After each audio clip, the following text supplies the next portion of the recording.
Good day, everyone. My name is Antoinette Barsha, and this is the continuation of our report, The History of Taxation in the Philippines. So the previous topic tackled about the pre-colonial era, Spanish era, and American era. Now I'm continuing in the Japanese regime.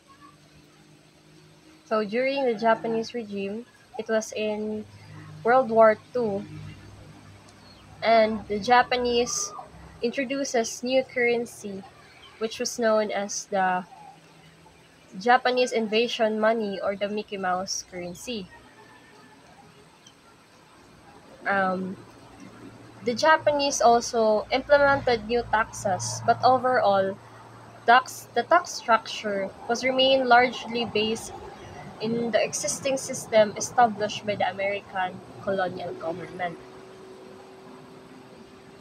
So the Japanese currency and inflation, the Japanese invasion money or the JIM is also known as the Mickey Mouse money. This currency was devalued rapidly due to severe inflation caused by the war and Japanese occupation. Reflected the Filipinos' perception of the currency's low value and its appearance as a play money. This currency was plagued by severe inflation, leading to rapid devaluation of the Japanese peso. The currency first issued in 1942 consists in denomination of 1 to 5 centavos, then 1 to 5 and 10 pesos. In 1942, they issued 100 peso note and soon after inflationary 500 peso note. And near the end of war, in 1945, and they issued the 1,000 peso note, which is the first 1,000 peso in the Philippines. Um, the rapid devaluation meant large amount of money, or Mickey Mouse money, were needed to purchase even the basic necessities. For example, ano niya is, in a box of matchas daw, it would cost 100 Mickey Mouse peso in 1944. So, grabe nagigay lang inflation, no? Kay sa ato ang manggani karon is tag 3 to 4 pesos lang ang posporo, pero ilaha is 100 Mickey Mouse peso. The Japanese such also as implemented wealth few tax, which is taxes. regardless sa imong wealth, kinahanglan mo mohatag para sa military support. Then, taxes on goods and services. Japanese government also levied taxes on various goods and services including tobacco, wine, cockpit, and powder. Then, forced labor for various projects. Development and military support. Next was the post-war era. During this time, it was the recovery process of the Philippines sa war o also sa Japanese occupation. During this time, they re-established the BIR or the Bureau of Internal Revenue, which has been combined with the Custom Office under the Japanese rule, and it was re-established as an independent agency. This aimed to restore a more efficient and transparent tax collection system. And currency form, the Philippines peso was introduced as official currency, replaced the devalued Japanese issued the Mickey Mouse money. This move helped stabilize the economy and restore the confidence in the currency. The Philippine government implemented various tax reforms and policies to promote economic recovery and growth. So, tax rates were reviewed and adjusted to reflect the changed economic condition and stimulate economic activity. New taxes were introduced to generate revenue and address specific economic needs such as tax on specific industries or consumption patterns. Also, efforts were made to improve tax administration, including combating tax evasion and improving enforcement mechanism. So, like what I've said kanina nga, ang post-war era was a recovery process sa Philippines sa Japanese occupation, and sa World War II. So the post-war era in the Philippines witnessed a significant shift in taxation with a focus on rebuilding the economy, promoting growth, and addressing the challenges of war-torn nation. The government implemented various tax reforms and policies to achieve this goal. The success of this effort led to foundation of the Philippines' economic development. Next is Marcos administration. So Marcos administration focus more on indirect taxes. So direct taxes or direct tax is paid directly by the taxpayer to the government and cannot be shifted. So example na niya, income tax, corporate tax, or and property tax. So indirect taxes such as business property tax can be passed on and shift to others. So example is sales tax, excise tax, and customs tax.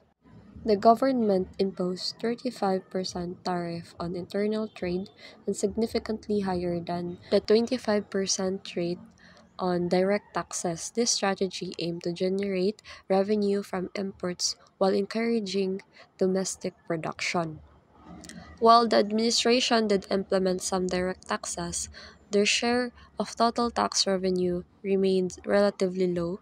This focus on direct taxes had significant impact on the distribution of tax burden, with lower income households potentially bearing a disproportionate share. Marcos administration also implemented tax exception privileges.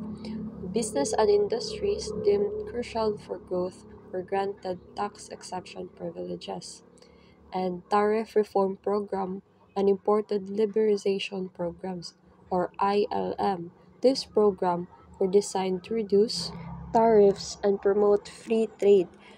This approach aimed to enhance competitiveness and encourage foreign investment. Legacy of Marcos taxation policy. So debt burden. The Marcos administration heavily reliance on foreign loans. So during this time, Marcos focuses on building or rebuilding our economy and infrastructure. So wala siya enough nga kwarta para buhaton to. Nag-utang siya sa mga laing country, but this left the Philippines with a significant debt burden that continued to impact the economy for years after his ouster. Corruption and inequality. The Marcos administration's tax policies contributed to widespread corruption and income inequality. This had a lasting impact on the Philippines' economy and society. So Marcos administration implemented few taxes na very unfair kayo sa mga tao. And mostly sa iyahang mga gipang implement ka mga law is ang mga mayaman lang or mga naikwarta lang ang maka-gain. Tax reform effort.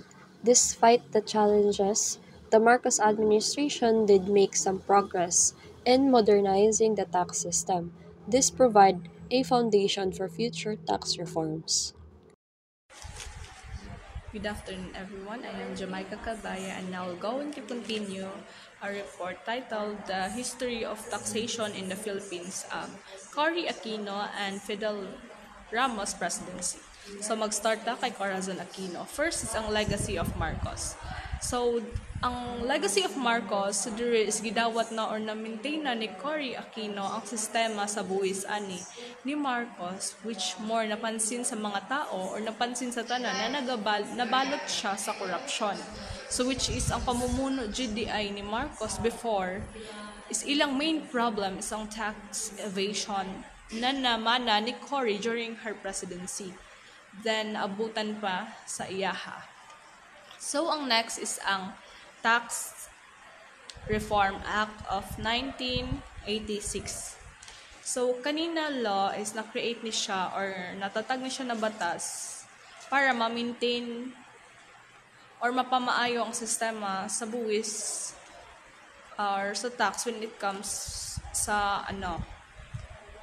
when it comes para mabawasan ang corruption. So, example ani is tong VAT, tong value added tax. So, para mapaayo ang collection sa buwis, diri pod is gina-emphasize pod nila ang accountability para mabalik ang tiwala sa publiko when it comes to tax. So, ang next is ang last is ang Presidential Commission on Good Government or PCGG. So, dili pod is natatag ni siya or na-create ng PCGG tungod sa mga reason. Ang first ani is tungod para makuha ang mga nakaw na yaman mula sa Marcos family. So, during aning Marcos, is na-appeal po diri ang mga kaso sa pagtangka nila sa buwis. So, investigating tax evasion, there is na-identify and gi-address jud nganong or why tax evasion still exists og na-involve ang pamilya ni Marcos ani during sa iyahang termino. So more on naka-focus gid ning kay Cory Aquino sa pag-continue niya sa nasugdan ni Marcos nasugdan sa Marcos presidency na more on corruption. So diri kay Aquino is giyan ang ginahinay-hinay og change ang mga batas or nag-add siya og mga batas na makamaayo sa tax sa Philippines. Fidel Ramos presidency is nakatuon siya sa pag-continue or sa pagbago sa tax na pundasyon ni Corazon Aquino. So, diri is ang patakaran ni Ramos is dako jud siya naambag or dako siya importance labaw na sa economic growth sa Philippines. Ang example ani is katong increased tax revenue. First na niyang example. Next is ang attract foreign investments. So, ang iyang mga reforma is dako jud siya kaning tabang para sa paglago sa economy sa Philippines. Include na ani itong VAT, itong value added tax, which is ang isa sa nagpataw og buwis sa mga produkto o serbisyo. Katong VAT kay about man to sa kanang pag-add og buwis sa mga product or service na offer. Then kana pod is nagahatag siya og benefits para sa mga kumpanya nga naga-invest sa Pilipinas. So ang kay Fidel is dako gid siya mga strategy or nagamit yun siya mga different strategy para mas mapamaayo ang pagkuan sa tax. Si Ramos pod is gina-consider siya na isa sa pinaka-nindot na president sa Pilipinas kay naagod siya gibili na isa ka strong na legacy when it comes sa economy growth and So, good afternoon everyone. My name is Giselle Milicio and my topic is all about history of taxation in the Philippines during Estrada 1998 to 2001 and Arroyo administration 2001 to 2010. So, Estrada administration is the memoranda of agreement will also forged with the League of Local Government Units and several private sector and professional organizations like MAP, TMAP, PCCI, FCCI para makatabang sa BIR Implement Tax Campaign Initiative. Sa diri is nagpatupad sila og agreement na mobayad ang mga dagko nga business organizations to help the BIR implement tax campaign initiatives. So, tong September 1, 2000, ang LTS or Large Taxpayer Service or ETS or Excise Taxpayer Service nga gi-establish under Executive Order number 175 to reinforce the tax administration o reinforcement capabilities of the BIR shortly. Human sa pag-establish sa revenue service, ang new organizational structure kagi-approve natong October 1, 2000 under Executive Order number 306 which result in the integration of the function sa ETS o sa LTS. In line with passage of the Electronic Commerce Act of 2000 on June 14, the Bureau was implemented a full integrated Tax System or ITS Rollout Acceleration Program nga mo facilitate sa full utilization of tax computerizations in the Bureau's operations under sa program sa 7 ITS back-end systems nga gi-release sa stage sa RR8 Makati City and the large taxpayer services. The time ni Gloria Arroyo na ay daghan niya pagtutol sa ilang sistema sa pagpasulod sa buwis or tax sa atoang country. Nag-create sila og bag-o nga program ug pag-increase sa atong economic diriya sa Philippines apil na ang mga tax reforms. Si Arroyo is nagpatupad og balaod which is ang the Expanded Value Added Tax or EVAT Law 2005.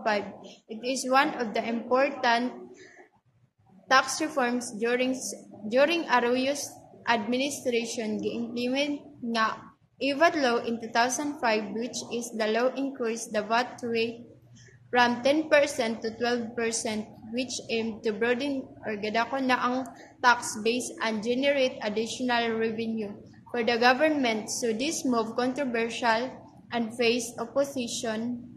Hello everyone, and now I will be discussing the Duterte administration and Pinoy administration. So by the way, I'm J&J R. Tungkay, your reporter for this topic. So now I will be discussing Pinoy administration history of taxation in the Philippines. So the Aquino administration 2010 to 2016 often referred to as the Pinoy administration implemented significant tax reforms aimed at strengthening the Philippine taxation system and boosting economic growth. This period was marked by the introduction of the value-added tax or VAT, a major reform that aimed to broaden the tax base and increase revenue collection. So the Aquino administration and Pinoy administration, he implemented a significant tax reforms that aim to strengthening a tax system here in Philippines. And also,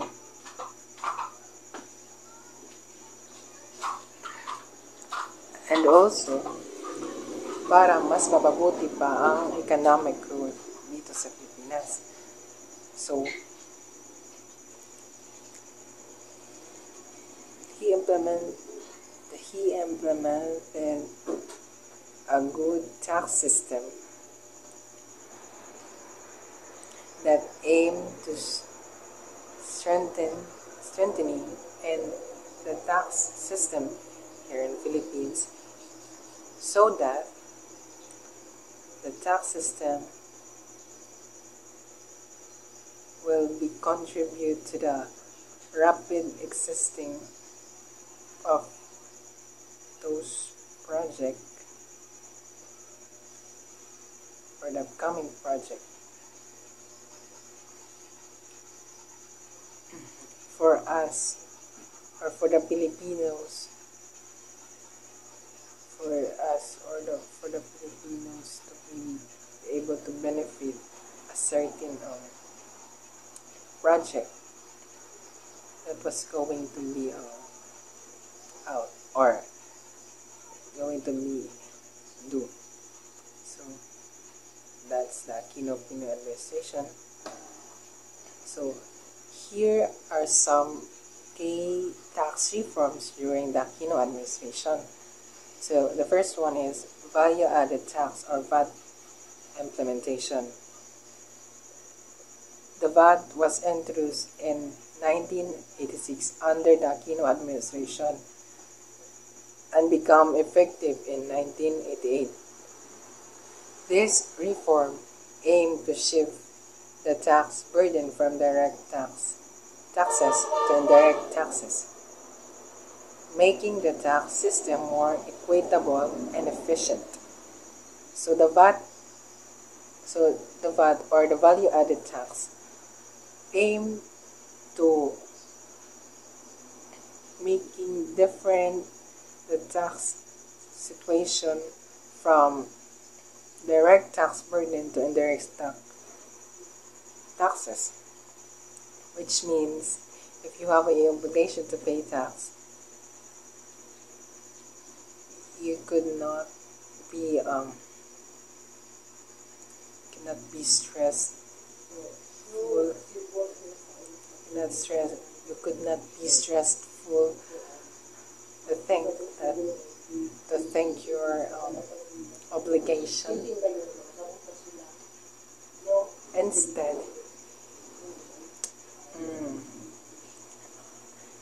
could not be stressful to think your obligation to pay a tax because it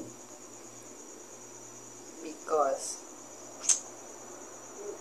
you will not pay it immediately in the whole amount or the exact amount of it. Instead, you pay it partial or magdabalata lang, like that. So that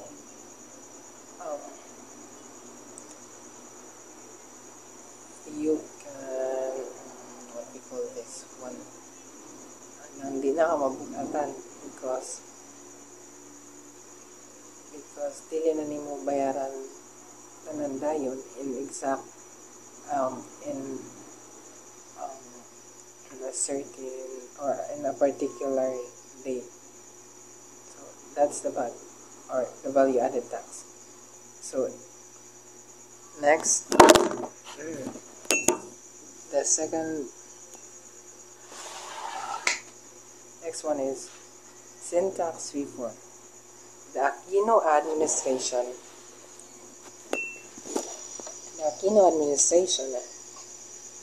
implemented the Sin Tax Reform Law, Republic Act 1035, which increased exercises taxes on alcohol and tobacco products. These measures aim to discourage consumption of these products and generate additional revenue for healthcare and education. So the Sin Tax reform, this tax was implemented for those products that can damage in human health. It aimed to practicing them to pay a huge tax to make discourage to those creators of these products. The tax they paid was give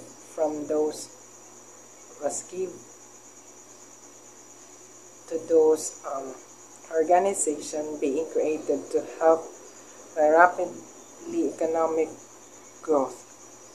Therefore, they can help people who are in a place of difficulties to uplift and divide the struggle that they feel. So, ang kadtong mga organization, example na nas kuan DOH and PhilHealth. So, next one is the fiscal decentralization. The Aquino administration continued the trend of fiscal decentralization, empowering local government units to generate their own resources and implement development projects. This policy aimed to promote local autonomy and improve the delivery of public services. So, fiscal decentralization, it empowers local government units like as used to strengthening their own supplies. In order to function effectively, they implement a lot of projects to help become progressive and to be able to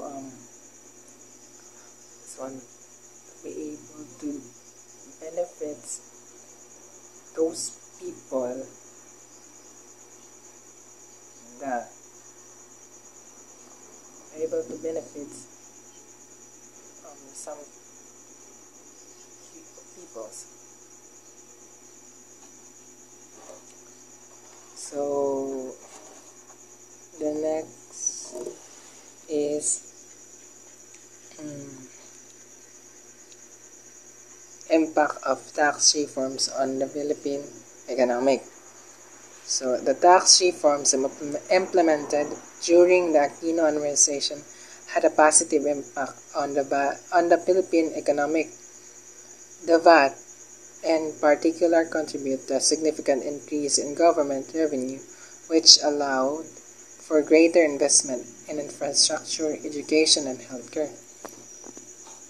So, as what I mentioned early, ang VAT is dako siya contribution sa Philippines, here in Philippines, specifically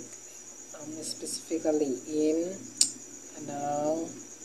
sa government, because ang government sila ba ang kanang maghimo sila ng mga projects na may people benefit rather. So ang VAT gid is kanang dako gyud siya natang contribution sa kanang sa government. So kay mas na pabilis man gyud ang kanang pag-insist sa mga projects.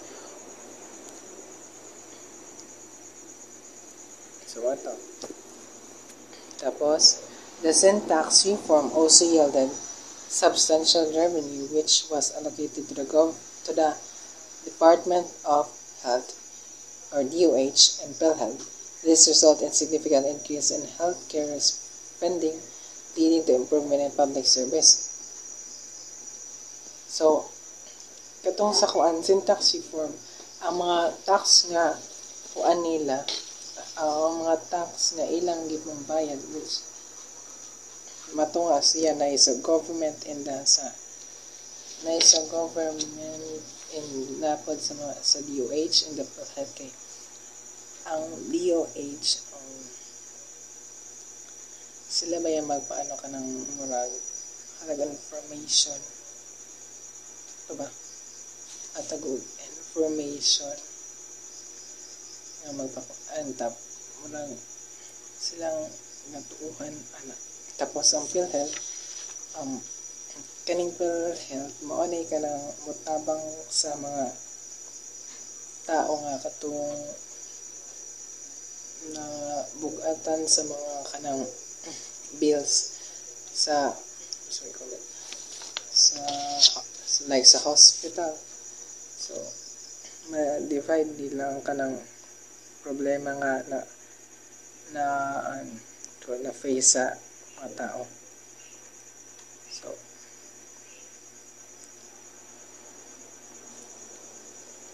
So let's proceed. Napaday public perception and criticism. So di yun kung ano maligaya ning public perception and criticism na agin ni. So while the Aquino administration tax reform were generally well received, there were also criticism. Some argued that the VAT was regressive, disproportionately affecting low-income households. So, ang pagtuwa sa mga uban kay ang VAT daw kay nang apekto daw na sa katong mga low-income household. Tapos, other criticized the sin tax reform, arguing that it led to a higher prices for essential goods and services. So, tungod daw sa kanang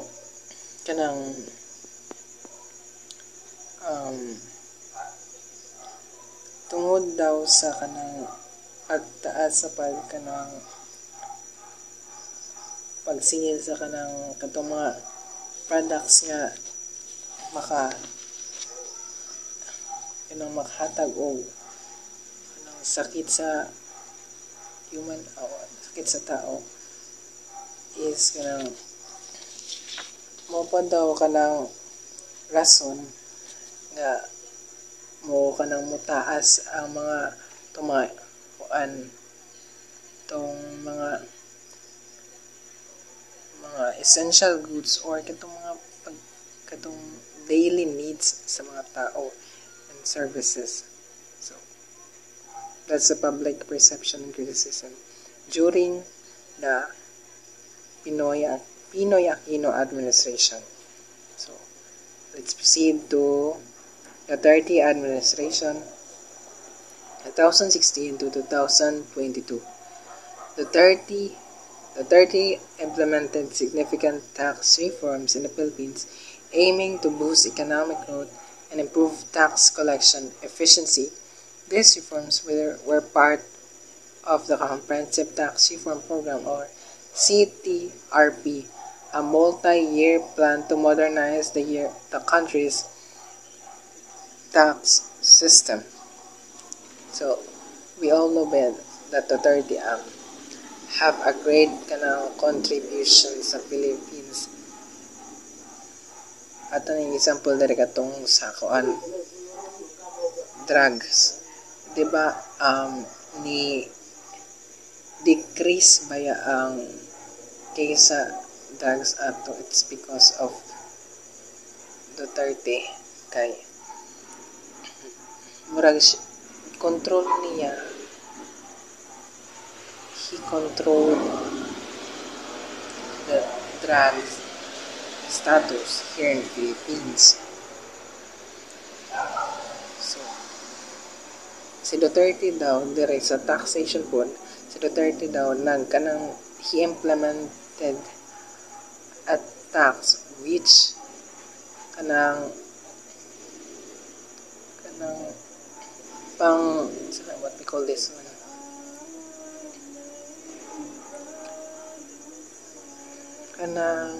pang multi-year, or on the other hand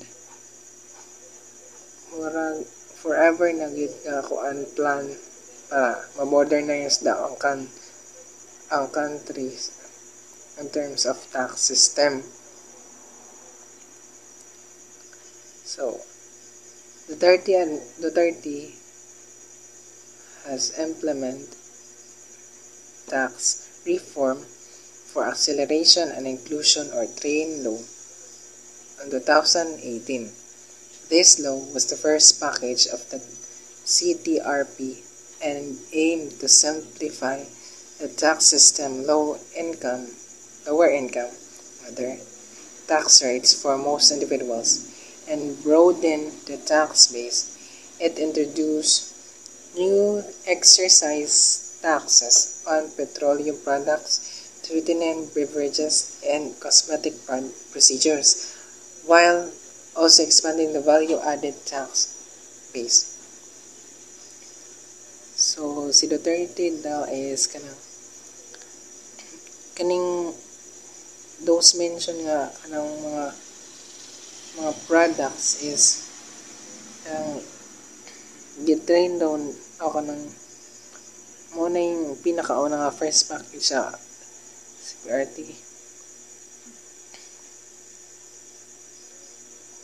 So kung kuan Pinoy administration wala pa niya ikuan kang Duterte yan ni kuan which para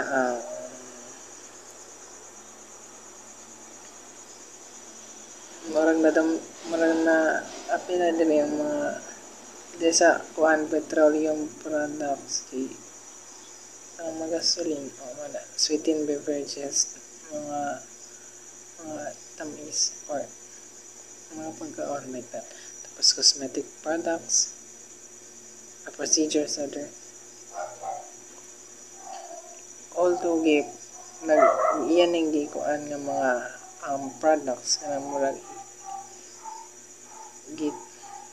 kuan na nga so call this one train nga gitrain na mabayad ng tax sa government, but it will also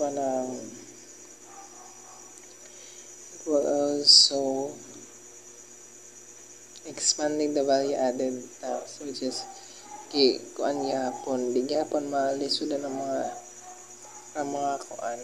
owner ani nga mga owner. That's because dili man sila dili nila direct nga bayaran tong whole amount nga dapat bayaran, which means instead ila lang ikuan tatatahan. Okay. Tapos regression taxation. Critics argued that the tax reforms were regressive, meaning they disproportionately burden lower income household through increased excise tax on essential goods like fuel and sugar, sweetened beverages. So diri daw kaya may critics nga nag-argue diri nga ang mga household, ang mga lower income household or mga consumer man is kanang naapektuhan daw sila kay tungod sa kanang pag-increase sa exercise tax sa itong mga daily needs sa mga tao. So mga na ilang critics nga pag taas daw ang singil sa isa ka products, it will also price taas po daw ang price so there also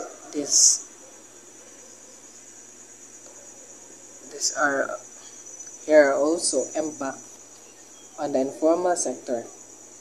The expansion of the VAT base could have a significant impact on the informal sector, which is a large part of the Philippines. So, napaday impact sa informal sector. So, dako gid ang kanang this one.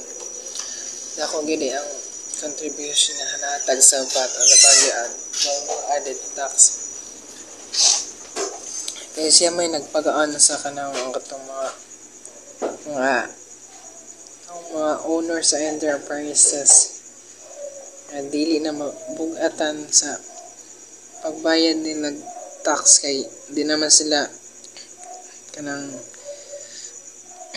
di na sila immediately nga magbayad ana nga specific amount. Instead kanang tatatahan nila. So napadaling kuan implementation challenges. The successful implementation of tax reforms requires effective enforcement and administration. The Duterte administration faced challenges in addressing tax evasion and corruption.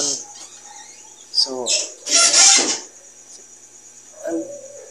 during the Duterte administration, kay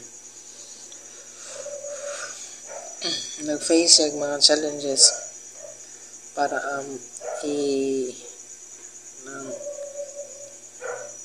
i-plaster ang mga tax nga wala nagkasinabot or kanang nagkagubot, then katong corruption na isa gina sa pinaka problema sa Pilipinas ang korupsyon. Kaya naagi mga tao nga ng hangol ug kwarta. Bisag dili ila nga mga kanang mga dili ila nga botang ila yung kwaon. So by that it will it will have a great impact on the society. Kay mohina man ang economic growth kitungod aning mga corrupt people. So that's it. So those are the topics that nga akong report. Those are the topics that akong report. So thank you guys for listening. I hope you gain something or you learn something from my discussion. Once again, I'm GNJ Tugay, your reporter. And that concludes my report. Once again, thank you for listening.